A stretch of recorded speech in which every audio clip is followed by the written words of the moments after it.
Este es el primer conversatorio de los cuatro que habíamos planteado para explicar un poco qué es el SEO y cuál es el campo de acción, tanto para lingüistas y filólogos.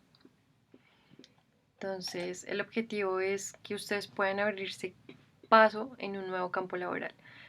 Puse nuevo entre comillas porque el SEO lleva realizándose desde hace mucho tiempo. De hecho, se popularizó en los 2000, o sea, llevaba 20 años, pero es un campo que ha sido, digamos que, explorado y trabajado sobre todo por publicistas, comunicadores sociales, marqueteros o personas que estudiaron marketing, pero no tanto por humanistas. Entonces aquí hay una oportunidad súper chévere para trabajar en esto. ¿Quién soy yo? Bueno, para los que no me conocen, mi nombre es Karina Vargas. Yo soy egresada del pregrado de lingüística, me egresé en el año 2019. Ingresé a la carrera realmente en el 2012-2, y es decir que tardé más o menos 6 años en completar mis estudios. Esta información es importante tenerla en cuenta y la voy a explicar más a fondo en el siguiente slide. Inicié mi experiencia laboral como monitora, comencé como estudiante auxiliar y demás, pero el plus lo dio una pasantía que realicé en el Museo Nacional en el área de eventos y mercadeo. Aunque el perfil era más comercial, porque pues tenía que atender personas, clientes, enviar cotizaciones y demás sobre los productos del museo. También fui, digamos que, la responsable de la creación del manual de marca y de los documentos comerciales del área, lo que me llevó a ver una redacción un poco más, digamos, pensada en empresas y no tanto en academia. Actualmente, después de que me gradué, y después de pasar al Museo Nacional tuve un recorrido súper grande para llegar a ser actualmente SEO Content Writer en Banco de Bogotá. Mi función principal es redactar contenidos para posicionar al banco bueno, el sitio web del banco en los motores de búsqueda, pero también actualmente estoy desempeñando otras tareas como la parte de creación de estrategias de contenido, es decir, ya no tanto en la parte de producción, sino también de analizar como oportunidades de cómo puede mejorarse la comunicación digital del banco. Yo les conté en el slide pasado que había tardado más de 6 años en graduarme, y es porque me gustaría hacer unas consideraciones que son importantes tenerlas presentes cuando uno va a salir a trabajar, porque le evitan tanta tristeza o bueno, tanta impotencia, y no sé, como que le mejora mucho la vida a uno. Entonces lo primero es que tengan en cuenta que no deben compararse con nadie. Al igual que en otros aspectos de la vida, se vende la imagen de que todo es perfecto, y en el mundo laboral también sucede. Entonces, digamos, LinkedIn, que es la red empresarial insignia, van a encontrar personas que dicen que tienen todo el trabajo de los sueños, hacen las actividades que todo le gusta, ganan la plata que quieren y demás, pero al final de cuentas todos, independientemente de nuestras profesiones y salarios, hemos pasado por procesos en los que queremos ahorcar al jefe, no nos gustan las cosas que estamos haciendo, nos sentimos frustrados, y está bien. Entonces, por favor, nunca se comparen. Los procesos de cada persona son diferentes y tienen un resultado diferente. Entonces, no crean en la perfección tampoco del mundo laboral.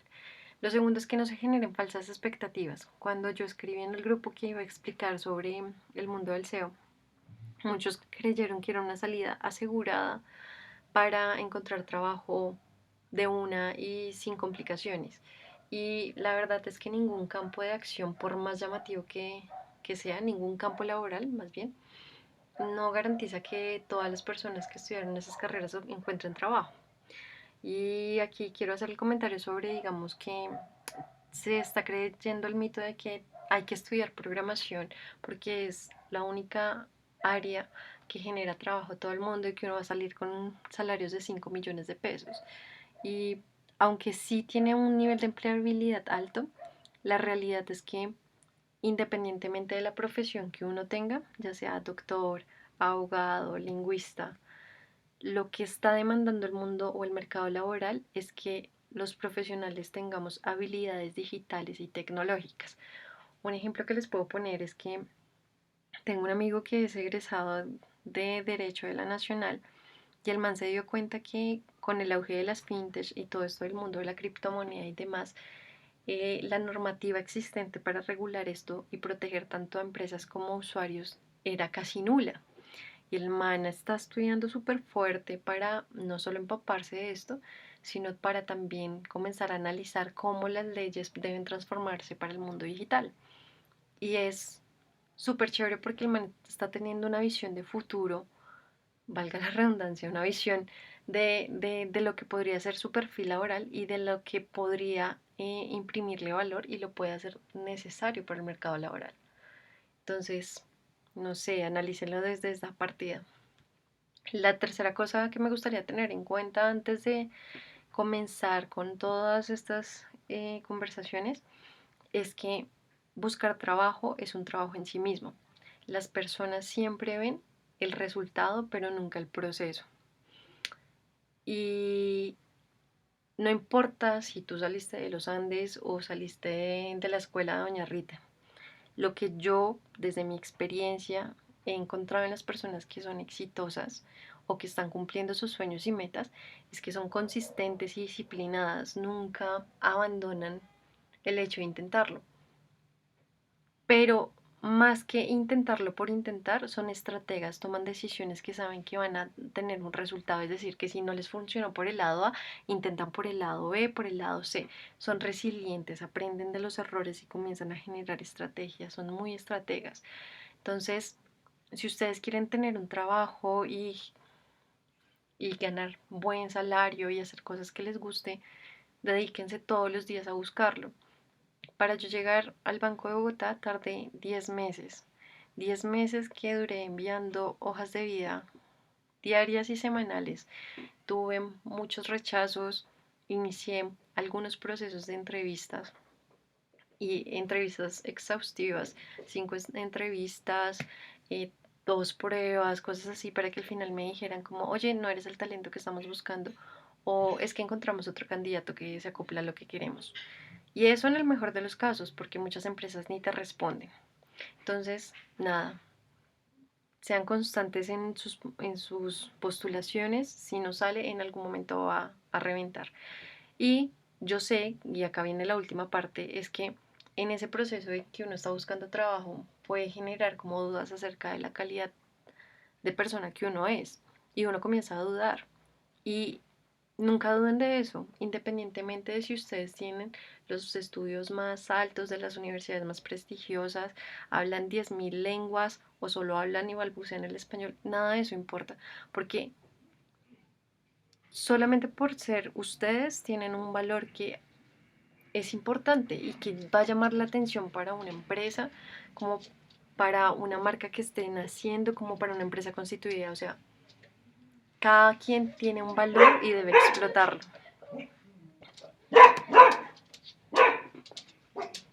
Ahora, ya ahora sí, entrando en materia.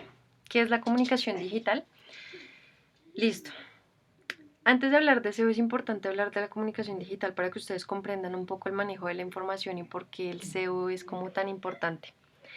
En el primer aspecto, la comunicación digital es un tipo de interacción que se da a partir de los medios tecnológicos y que por lo general utilizan la Internet. Es decir, que uno interactúa a través de su celular, computador o tablet. Otra de las características es que la comunicación digital es inmediata y rompe barreras geográficas. Entonces yo puedo estar acá en Colombia y puedo enviar un mensaje instantáneo a alguien que esté en España y esa persona me puede responder quizás al instante. Hay que tener claridad que la comunicación digital no se da, aunque uno quisiera, totalmente en tiempo real. Algunas fases, algunos procesos hacen que sea en tiempo real, como la mensajería instantánea, pero puede pasar también que yo envíe un mensaje a esa persona que está en España y la persona se ocupe y me responda a los 2 días. O digamos que ya aterrizándolo un poco más en el mundo de SEO, yo creo un artículo en un blog y lo publique y el usuario que me interesa o parte de los usuarios que me interesa que lo lean inmediatamente yo lo publique o un año después. Entonces, por eso hablar de tiempo real puede ser, digamos que muy problemático, pero podemos tenerlo en cuenta. La tercera característica es que utiliza una estructura de lenguaje mucho más simple y resumida.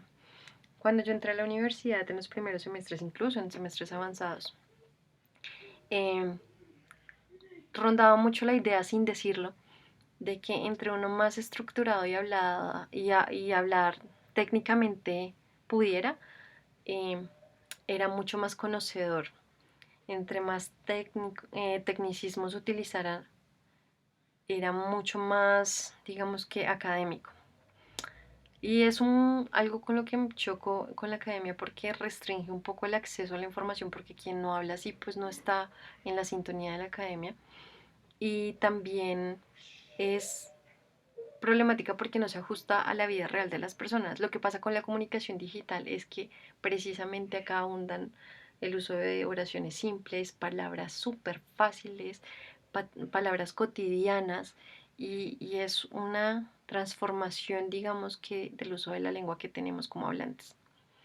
Y esto se da sobre todo por el consumo de la información. Es brutal cómo se produce y se consume información.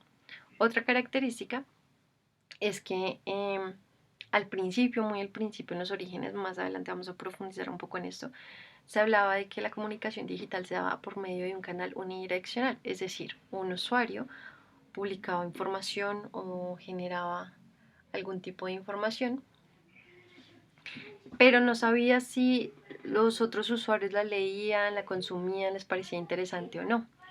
En la actualidad esto cambia y cambia por la aparición de las redes sociales y entonces ya no hablamos de un canal unidireccional, sino bidireccional, en tanto que alguien produce información, alguien la consume y da una respuesta y se genera una conversación. Esto es muy importante sobre todo para las marcas que buscan posicionarse en la mente de los usuarios y buscan generar comunidades sólidas.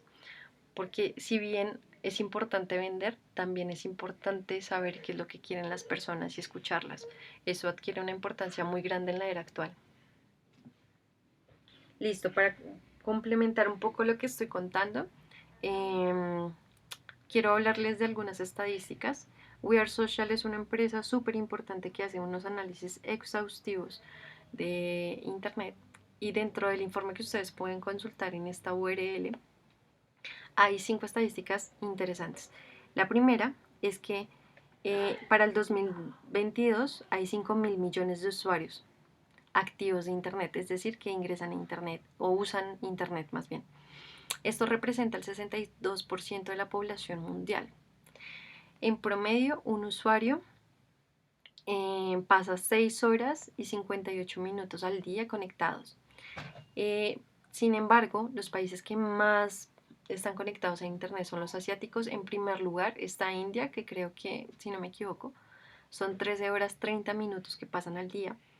Y Colombia, curiosamente, está en el tercer lugar con 13 horas también. La tercera estadística es que el 61% de esos 5.000 millones de usuarios utilizan o acceden a Internet porque quieren resolver sus dudas, es decir, que su principal propósito es buscar información. En un segundo, en una segunda, digamos que manera, acceden a Internet para contactarse con sus familias y amigos, pero aquí vemos que el porcentaje disminuye, ya no es el 61%, sino el 57% busca mantener contacto con otras personas.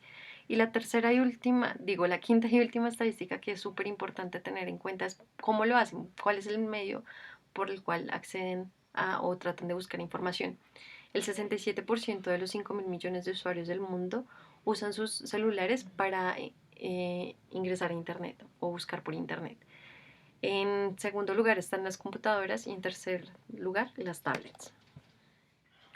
Acá hemos hablado como de la importancia de las estadísticas en la comunicación, pero ahora cómo es el proceso de información. En un minuto, en este link que ustedes pueden consultar también creo que es del 2018, en un minuto en Internet, por ejemplo en WhatsApp, se envían 46 millones de mensajes. En Instagram se comparten 360.000 historias. En LinkedIn se dan 70.000 aplicaciones. En un minuto se envían 197 millones de correos electrónicos y en un minuto también alrededor de 1.4 millones de personas inician o están en una videollamada. Y algo interesante que hay que tener en cuenta de la comunicación digital es que pensamos siempre que es netamente escrita y resulta que la voz está tomando una relevancia importante en lingüística computacional sobre todo y en el desarrollo de IA y procesamiento del lenguaje natural. Se están dando avances, por ejemplo, para mejorar los asistentes de voz como Siri, Alexa, también para mejorar las búsquedas que se hacen por voz en motores de búsqueda, valga la redundancia, como Google, Yahoo, Bing y demás, pero también para el uso de aplicaciones. Hay aplicaciones que le están dando más relevancia a la voz y es un perfil profesional que podría estarse desarrollando en los próximos años. Entonces, si a ustedes les gusta la fonética y la fonología, es algo para prestarle mucha atención. Listo. Hemos entendido qué es la comunicación digital, hemos hablado de algunas estadísticas actuales, hemos hablado sobre el proceso de información, pero ¿por qué llegamos a este punto? Entonces es importante hacer un recorrido histórico, un breve recorrido histórico. Primero, en 1962 se crea la Internet. En 1971 se envía el primer correo electrónico, lo envía, no recuerdo si es Intel o Dell, y es un correo electrónico con fines comerciales, es decir, que la información que se estaba generando primero de tipo militar pasa a ser informativa empresarial y luego comienza a ser informativa comercial. En 1984 se crean los primeros blogs. Las personas que pertenecían a estas compañías tecnológicas comienzan a documentar los procesos de los avances que están haciendo y comienzan a postearlos en la red con el fin de digitalizarlos. Y ahí comenzamos a ver la antesala de lo que es la comunicación digital actual. En 1985 aparece el .com y es como uno de los primeros pasos grandes para la creación de diferentes sitios web, para masificar la producción de sitios web. En 1990 aparecen los foros, es decir, que estos blogs que se habían creado ya generan interacción, entonces las personas comienzan a opinar, a decir lo que piensan, sienten respecto a temáticas específicas. Y esto genera una producción de información grandísima. Las empresas y las personas que estaban relacionadas como en esta parte del manejo y de la, digamos que de los desarrollos tecnológicos en cuanto a Internet se dan cuenta que eso es un valor muy grande y comienzan a desarrollar los primeros motores de búsqueda. El primero que aparece es Webcrawler, que genera un formulario o generaba un formulario un poco complejo en el que el usuario seleccionaba algunas opciones y rellenaba algunos campos para encontrar información en Internet.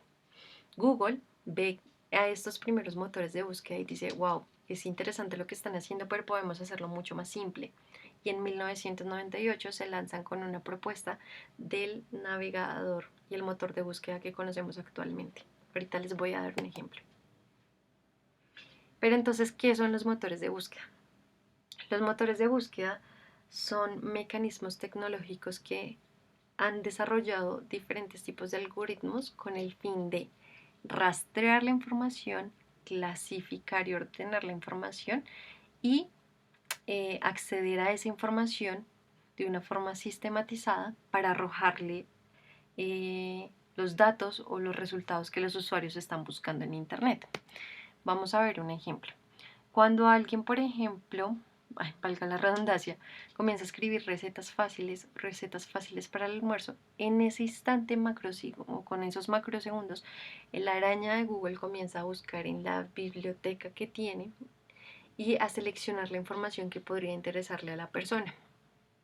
Lo que estamos viendo aquí, estas formas de búsqueda, que en total creo que son 9, sí son 9, se conocen como keywords. Las formas de búsqueda que hace cada usuario, como recetas fáciles o recetas fáciles para el almuerzo, son el insumo para los motores de búsqueda y también para el SEO. Los motores de búsqueda, como se encargan de rastrear y clasificar la información, tienen en cuenta muchísimos parámetros, pero que digamos que dos de los más importantes que nos interesan a nosotros como lingüistas y como digamos que profesionales del mundo SEO es son la intención de búsqueda y las keywords, palabras claves. La intención de búsqueda es tratar de comprender por qué o cuáles son las razones por las que los usuarios tienen dudas y buscan de esa forma.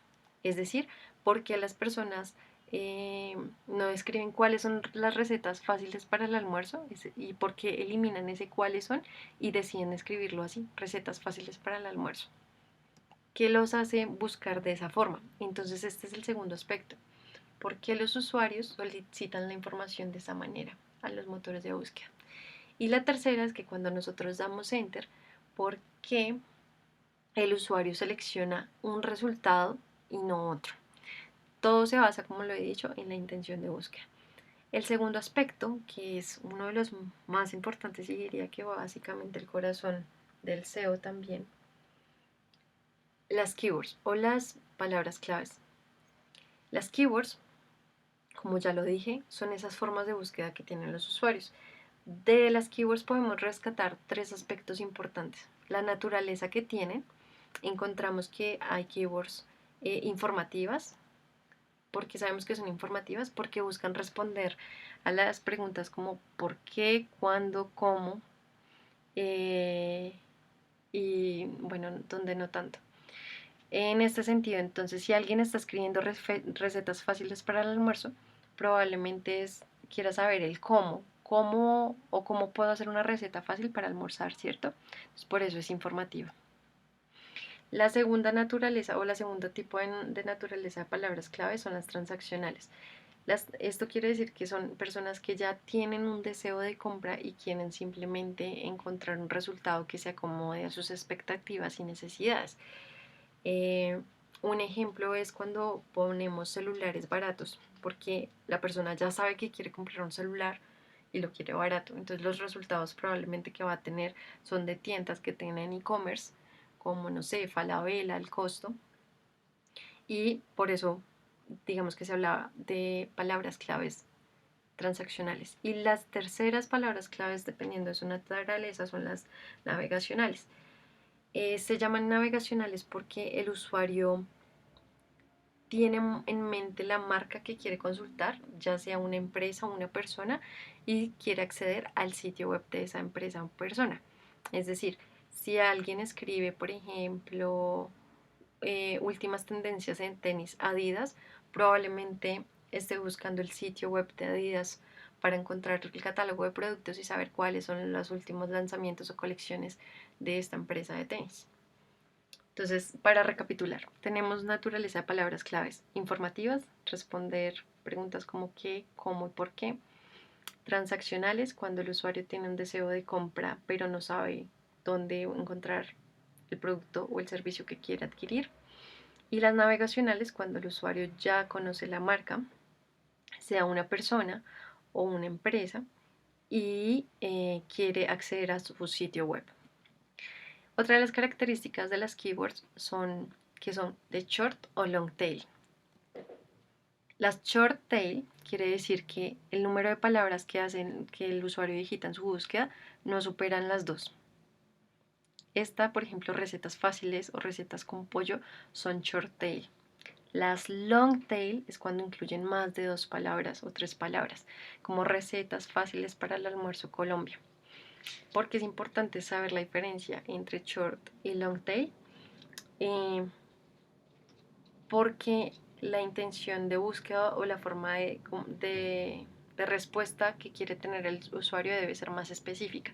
Mientras el usuario pone recetas fáciles, que digamos es una short tail, está abierto a querer saber si va a encontrar recetas con pollo, con carne, con vegetales y demás. Pero cuando el usuario digita una long tail, es porque su búsqueda es mucho más específica y quiere que la información llegue más a lo que está esperando.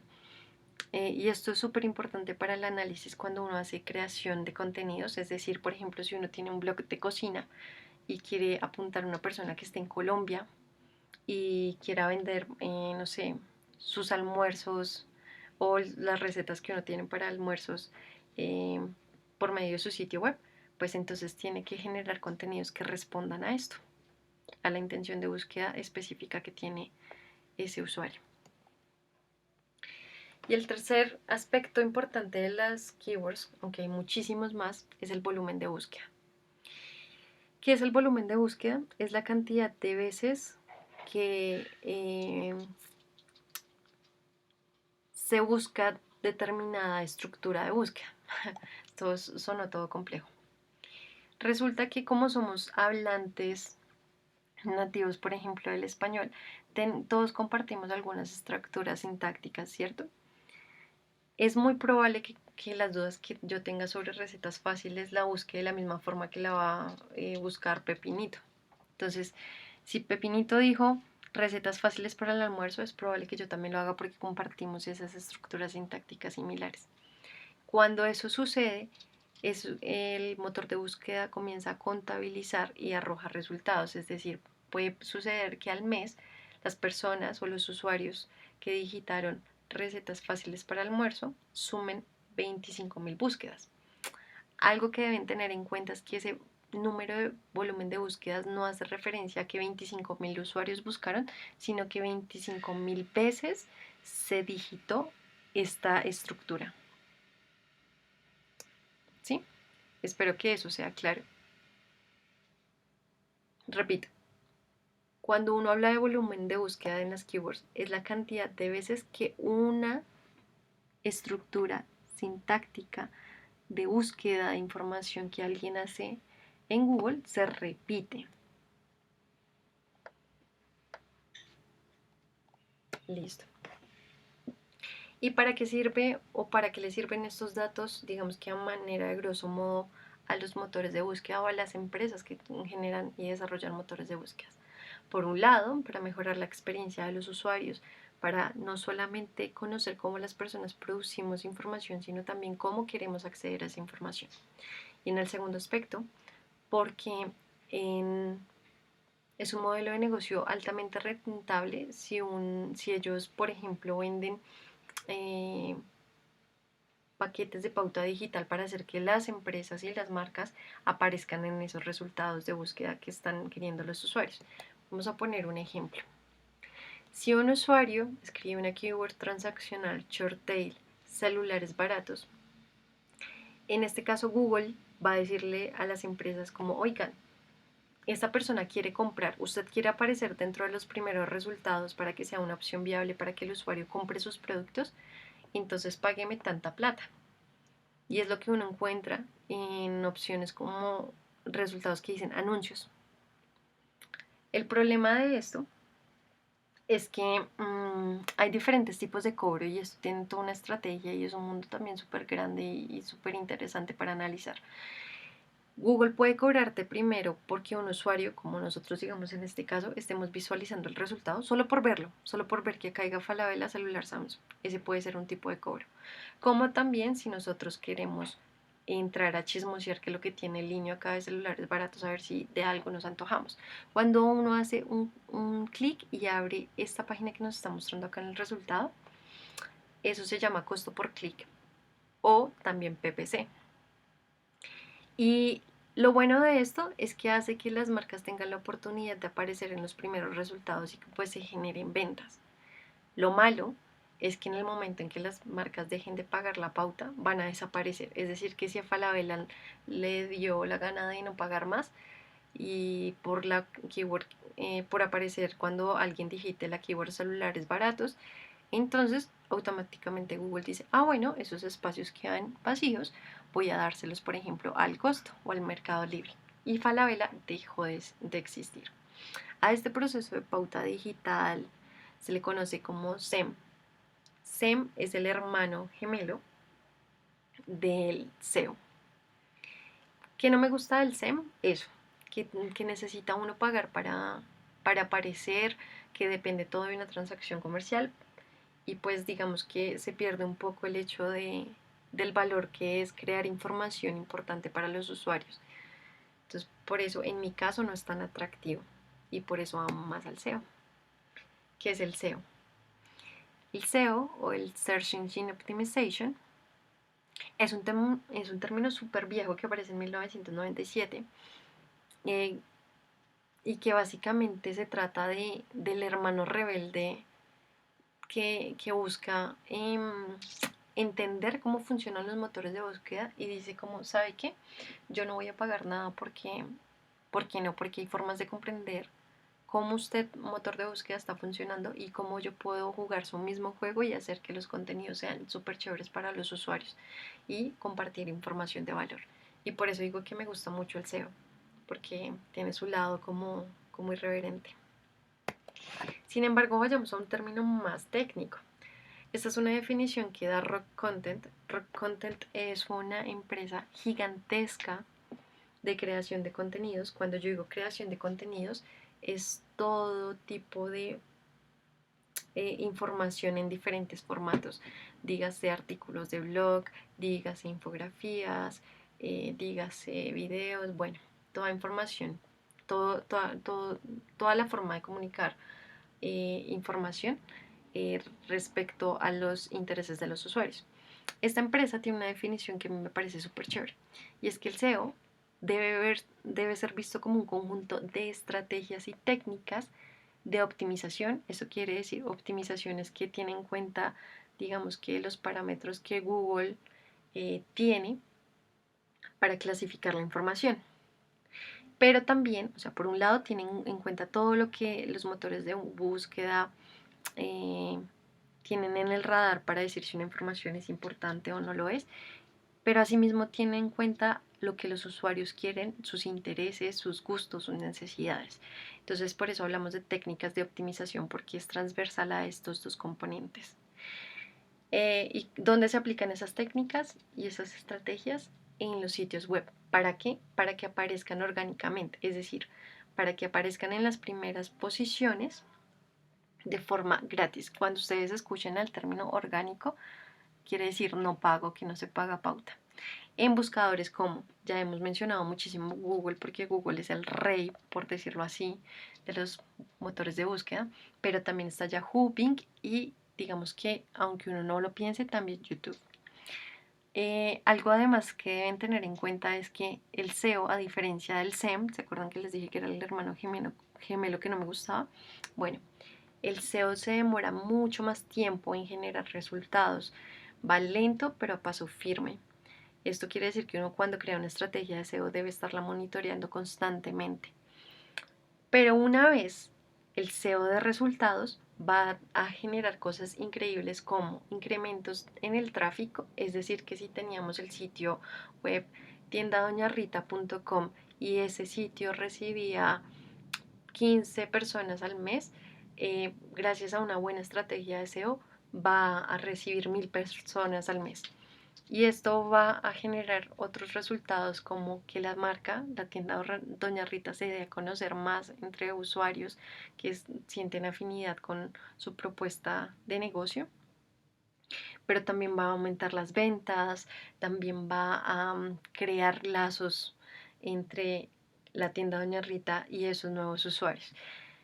El SEO no es algo que se haga una sola vez, sino que tiene que estarse renovando constantemente. La estrategia que hiciste que te funcionó estuvo genial, pero tienes que seguir generando otras estrategias. Entonces, es algo que nunca para. El SEM, por su lado, como lo vimos, el hermano gemelo malvado, el SEM es más inmediato, pero lo que les decía, en el momento en que una empresa o alguien deje de pagar esa pauta digital, simplemente desaparece. Hablemos de estadísticas de SEO como para tener una noción un poco más amplia de sus impactos. Este estudio lo hace HubSpot y es un artículo que pone estadísticas no solamente de SEO, sino de marketing digital como tal. Sería muy cool que ustedes lo pudieran ver. De todas las estadísticas que presentan, seleccioné 3 que considero las más importantes. La primera es que el 70% de los marqueteros en una encuesta que hizo Databox dijeron que el SEO genera más ventas que el costo por clic. ¿Se acuerdan cuando les dije que en un resultado que el niño estaba pagando por aparecer ahí y si el usuario hacía clic Google le cobraba algo? Bueno, el SEO hace que la empresa, en este caso el niño, se ahorre el resto de plata y también genera una mayor conversión. La segunda estadística es que el 49% de los usuarios en Google, es decir, como 2.200 millones, usan el motor de búsqueda para descubrir nuevos productos. Y esto es una oportunidad grandiosa e increíble para que marcas emergentes que de pronto no son reconocidas a nivel mundial, como D2K, Nike, Coca-Cola y demás, tengan la oportunidad de abrirse campo en un nuevo mercado laboral. Ahora, más allá que hablar de marcas propias, digamos que para una venta de productos o servicios, también es muy importante o una oportunidad para las ONGs o todas esas empresas que tienen responsabilidad social y que buscan donantes o voluntarios o cosas por el estilo, de darse a conocer. Entonces tiene, digamos que muchísimas ventajas el SEO. La tercera y última estadística es que el 65% de los usuarios entre 25 y 49 años realizan búsquedas por voz. Esto es una estadística que está muy ligada a Estados Unidos, pero es algo que puede popularizarse rápidamente en Latinoamérica. Pasa también, por ejemplo, que el podcast es súper común en Estados Unidos y es muy popular. Y hasta ahorita estamos viendo como que se está convirtiendo en una tendencia en Latinoamérica y muchos de ustedes probablemente los están escuchando. Entonces es algo que deben tener en cuenta. Se lo repito, si a ustedes les gusta algún campo de la lingüística relacionada con el estudio de los sonidos, como la fonética o la fonología, aquí hay una oportunidad increíble para explorar. Y antes de seguir, precisamente como se están dando cuenta, el SEO tiene una base que es comprender mucho cómo se genera ese tipo de comunicación con los usuarios. Así que si ustedes encuentran desde la lingüística algún campo o disciplina que se relacione con eso y que ustedes puedan potencializar para volverse más cracks, genial. Cuando yo les nombré lo del procesamiento del lenguaje natural y demás, hay algo súper loco y es que creo que acá están las búsquedas. No, todavía no.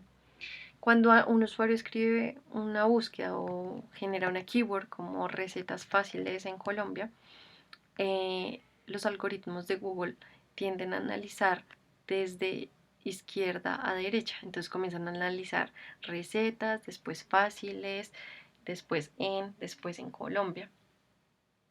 Resulta que con los desarrollos en procesamiento del lenguaje natural y demás relacionados con el SEO, leí un artículo que decía, por ejemplo, que se estaban desarrollando algoritmos que no leyeran solamente de izquierda a derecha, sino también de derecha a izquierda, como si fuera una lengua arábica y demás. Y eso es súper increíble porque no está teniendo en cuenta cómo, o sea, sí tiene en cuenta las reglas sintácticas bases de nuestra lengua, digamos en el caso del español, pero eso también quiere decir que está rompiendo como con los análisis básicos y está centrándose mucho en las cargas semánticas de las palabras. De hecho, se habla del SEO semántico y es algo súper cool que podría o valdría la pena analizarlo desde nuestro lado. Bueno, ya que les hablé de las estadísticas de SEO, ahora hablemos de los tipos de SEO. Digamos que en términos generales hay tres categorías que podrían analizarse o tener un primer acercamiento. Por un lado está el SEO on page y el SEO técnico. Los nombro a estos dos porque están estrictamente relacionados, pues el SEO técnico y el SEO on page se trata de todas las estrategias que se aplican propiamente en el sitio web. En el SEO on page está más, digamos que inclinado a la creación de contenidos, es decir, a la generación de artículos, a los textos que se generan en las home, a los textos que se generan en landings como landings, en las landings de quiénes somos nosotros e incluso también en los e-commerce.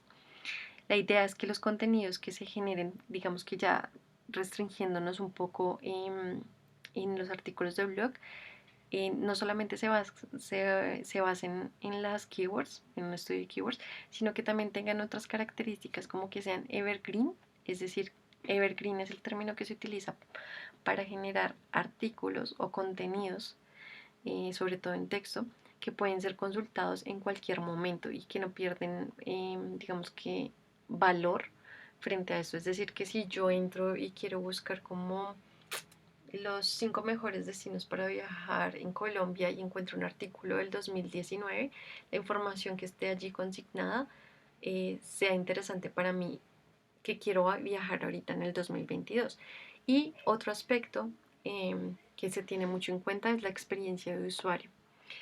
Como ya nombré el término de experiencia de usuario, a pesar de que es importante en el SEO page, cobra mucho protagonismo en el SEO técnico. Y en el SEO técnico entonces ya hablamos de las cosas propias de programación del sitio web, es decir, que cargue rápido, que si se va a montar o el sitio me va a mostrar una foto en determinada posición y determinado tamaño, sea así y no que se vea toda pixelada, que si yo digito o voy a buscar en el blog un artículo que leí hace 3 meses y cuando lo busco me sale un error 404, pues que ese error 404 que es página no encontrada, pues desaparezca. O sea, se tienen en cuenta como todos esos aspectos técnicos.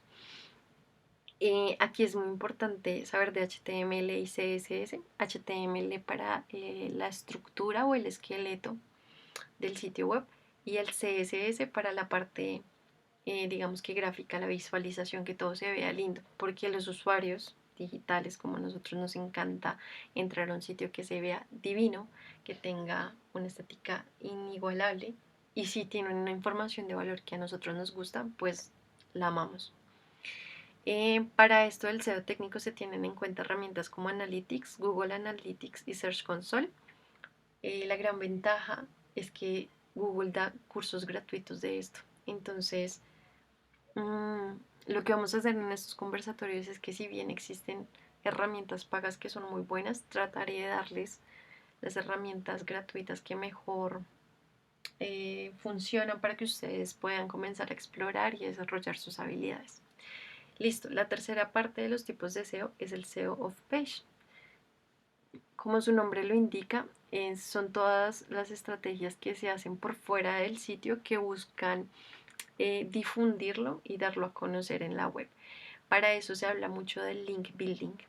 Link building es una estrategia de enlazado y es que Google tiene una premisa súper curiosa y es que si yo tengo un sitio web que es súper chévere, que su diseño, cada uno de los elementos son atractivos para los usuarios, están diseñados para ciertos usuarios y el contenido que yo estoy compartiendo le es atractivo a esos usuarios, pues lo más probable es que otros sitios web me van a referenciar, van a enlazar el contenido que yo estoy produciendo, ¿cierto? Si esto pasa, Google dice, ah, claro, eres tan crack en lo que estás haciendo que te has convertido en referente para otros sitios web. Y esto te da puntos en el posicionamiento. Eso digamos que es en la teoría. En la práctica sucede que como el SEO es un proceso tan lento, eh, el link building que debería ser súper orgánico, o sea que debería darse de forma natural, no se da y lo que se generan son estrategias de pago o intercambio. Entonces, voy a salirme un momentico de la presentación. Esta es una nota patrocinada y se dan lo que se conocen como notas patrocinadas. Y es decir que Experiencia Joven, este sitio web, fue elegido por otro sitio web para hablar de una temática y enlazarlo. ¿Cómo sabemos a quién enlaza? Por los hipervínculos. Entonces,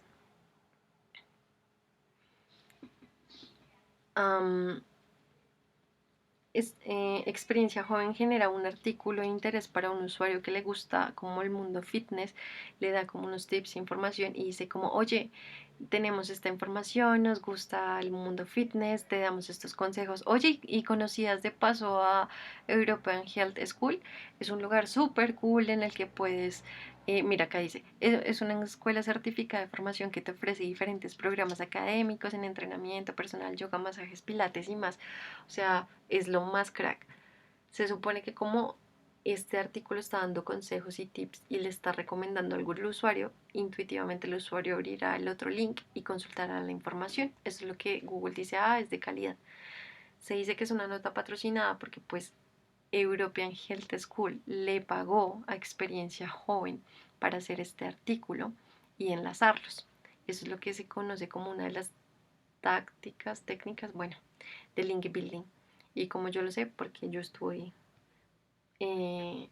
trabajando con este sitio y estuve como apoyando la creación de este contenido y generando la estrategia de cómo debía diseñarse.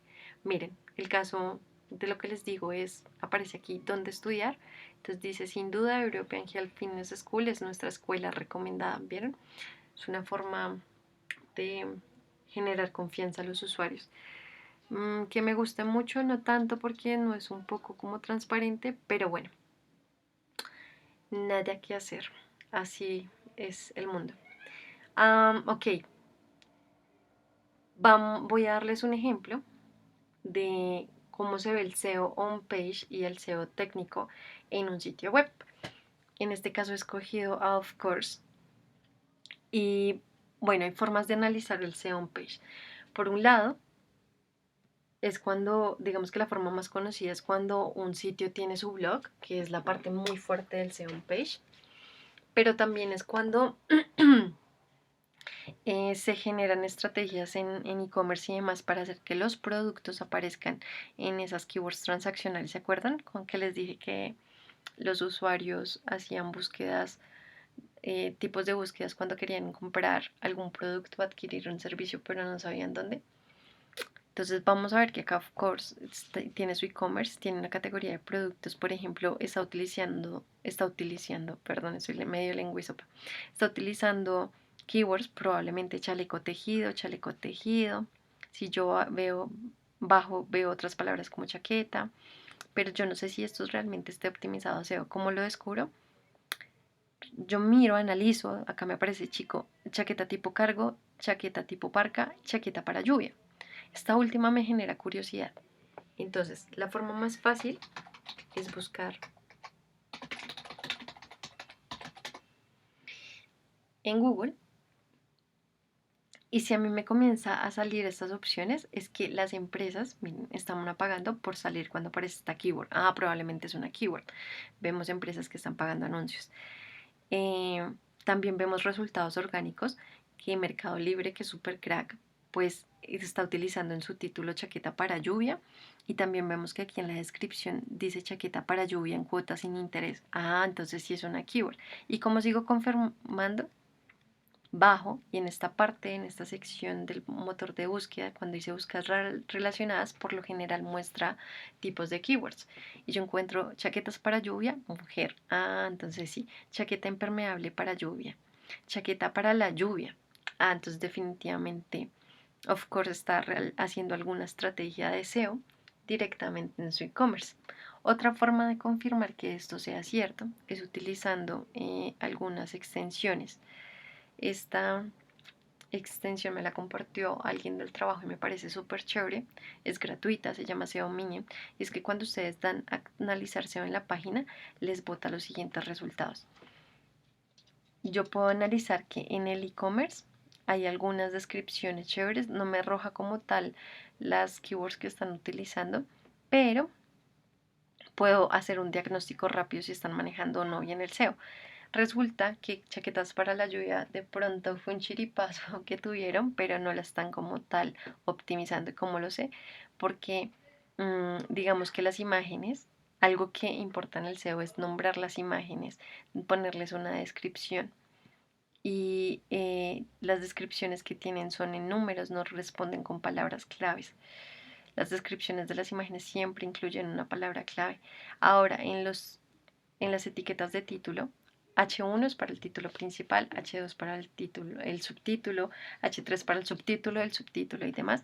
No se ven palabras claves relacionadas con ropa, sino como envío gratis, pago contra entrega, es decir, que no está bien estructurada.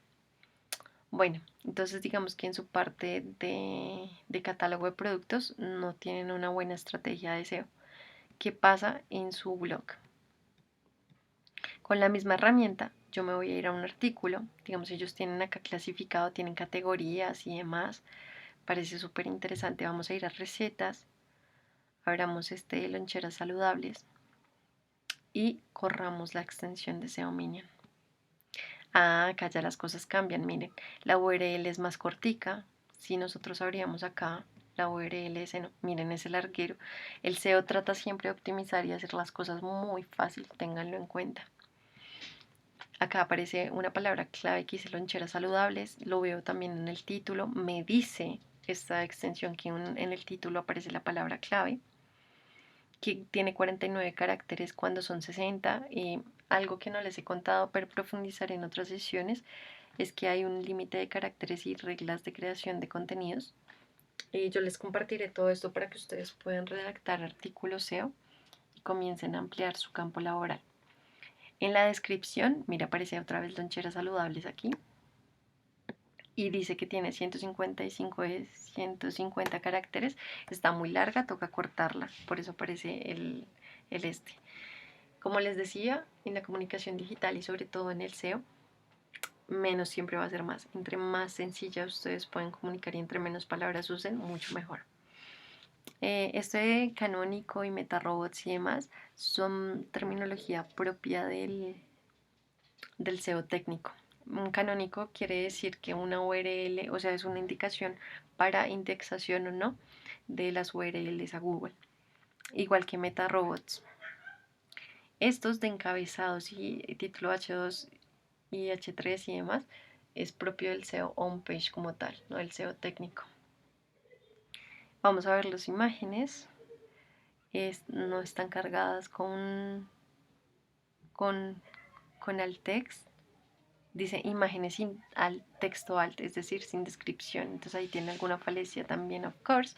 Las Open Graph son unas etiquetas que se generan por código HTML para indicarle a los bots de Google qué tipo de información van a encontrar. Por ejemplo, acá el tipo artículo, es decir, que hay información tipo blog, y no es una landing como la que, digamos, hemos visto así como de este estilo. ¿Cuál es el título? ¿Cuál es la...? Mire, acá aparece una imagen y tampoco tiene alt text.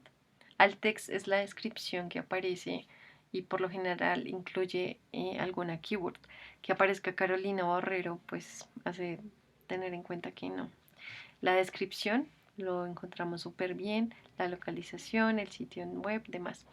Hay otro aspecto del SEO técnico que es importante y es que de nada sirve que ustedes generen blogs increíbles si no se difunden. Entonces no basta solamente con copiar el link y ponerlo en su red social favorita y darle compartir, sino que también hay estrategias de SEO técnico que buscan por medio de código generar algunas indicaciones a Google para que no solamente reconozca que esto se va a compartir en redes sociales, sino que cuando ustedes la compartan aparezca súper bien. Acá no está muy bien hecho porque no encontramos un usuario de Google no, sino de Twitter. Y digamos que esa es mi primera indicación para saber que este Twitter Graph por medio de SEO técnico no está muy bien estructurado. Vamos a salir de aquí y vamos a entrar a otro resultado de Digital Trends que dice los mejores celulares y vamos a entrar a Twitter Graph. Y acá sí está bien construido. Miren, hay un Twitter Creator que es @matus de la birra, es decir, que hay un usuario de la red social en el cual se va a compartir, hay una imagen que tiene unas características, hay un título que miren, dice los mejores celulares que puedes comprar en 2022, Digital Trends Español, está súper chévere, está la palabra clave, hay una descripción que es para llamar la atención, tu teléfono inteligente si es parte imprescindible de tu vida, si necesitas uno nuevo, asegúrate de saber cuáles son los mejores celulares actualmente, eso está muy chévere. ¿Para qué se llena esto? No solamente para indicarle a Google que va a redireccionar y para, digamos, optimizar la página y para compartir más fácil la información, sino para que cuando alguien busque la información o se encuentre con ella en Google no, sino en Twitter, le aparezca algo así. El título, la descripción y la imagen. Y eso se ve súper bonito, va a atraer la atención del usuario y el usuario va a terminar dando clic si está navegando en Twitter y va a encontrarse con precisamente este artículo. Esa es una de las funciones. Listo, voy a cerrar esto y vamos a seguir con la explicación.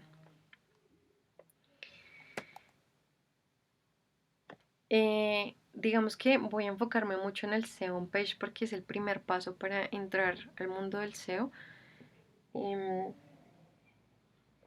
y es algo que vamos a potencializar en estos conversatorios. Ya les expliqué qué era, pero digamos que si lo analizamos muy bien como resultado en el buscador, vamos a encontrar que las estrategias que hacemos en SEO on page van a tener unos impactos notorios, sí. Por ejemplo, un usuario escribe mejores celulares y está su keyword informativa short tail y el resultado sale en primera posición, es porque el sitio está generando una buena estrategia de SEO. ¿Cómo lo sabemos? Porque en la keyword aparece la URL, porque en la URL aparece la keyword, mira acá podemos ver mejores celulares, porque en el título SEO, esto se llama título SEO, aparece la keyword casi en primer lugar, los mejores celulares, porque en la metadescripción, esto es lo que se conoce como metadescripción, está la palabra clave, acá hay una metadescripción más bonita, y porque las imágenes están nombradas con alt text. Un ejemplo que no les había dado es este, mejores celulares Bogotá. El alt text incluye por lo general siempre una palabra clave y se construye muy similar a la URL.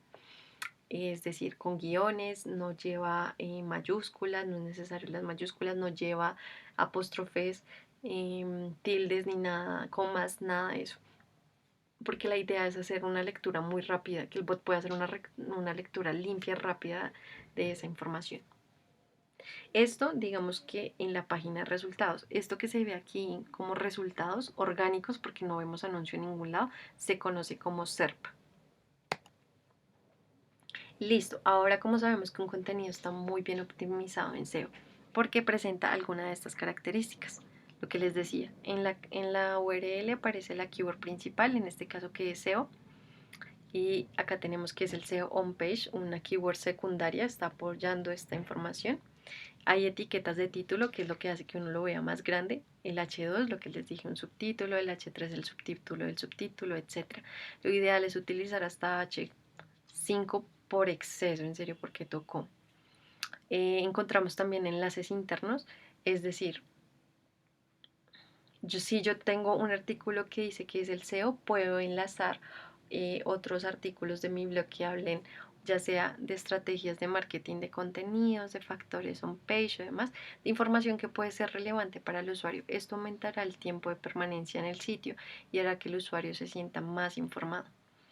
Pero también hablamos de enlaces externos, el ejemplo que les di de experiencia joven y la escuela que se me olvidó el nombre completo. Bueno, también resulta que cuando uno genera contenido, una de las reglas de los motores de búsqueda es que no solamente debes generar enlaces internos, sino por lo menos 2 enlaces externos, porque hay un principio como de cooperación. El, Algo súper importante también en el diseño, digamos un poco más UX de esto, es que hay unos botones para difusión. De nada sirve que ustedes generen contenido en blogs si no lo comparten en redes sociales. Sé que ya lo dije, pero es importante tenerlo en cuenta. Y algo que no es propiamente del SEO, pero juega un papel relevante, es que los contenidos que se generen, sobre todo tipo blog, sean escaneables. La lectura en Z o en F son importantes. F, miren, acá está la F. Y que además de eso tengan call to action, CTA. Siempre hay que bombardear al usuario con un call to action porque los usuarios nos gusta sentir que nos están poniendo cuidado y que también nos están impulsando a generar acciones. Algunos ejemplos son sigue leyendo y regístrate ahora. Antes de salirme, porque no les expliqué eso bien.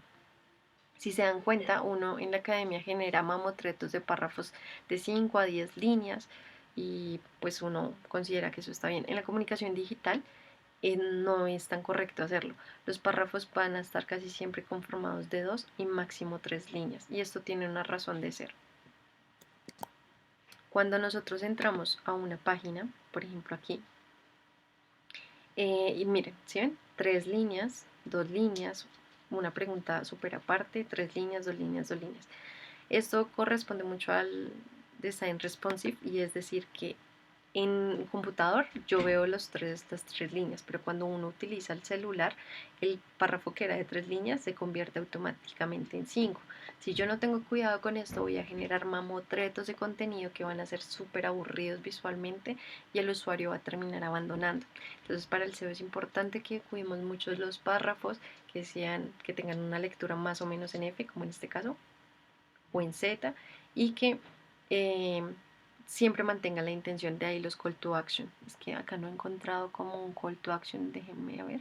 Así, miren, este es un call to action. Lee con atención y conviértete en un especialista en posicionamiento web.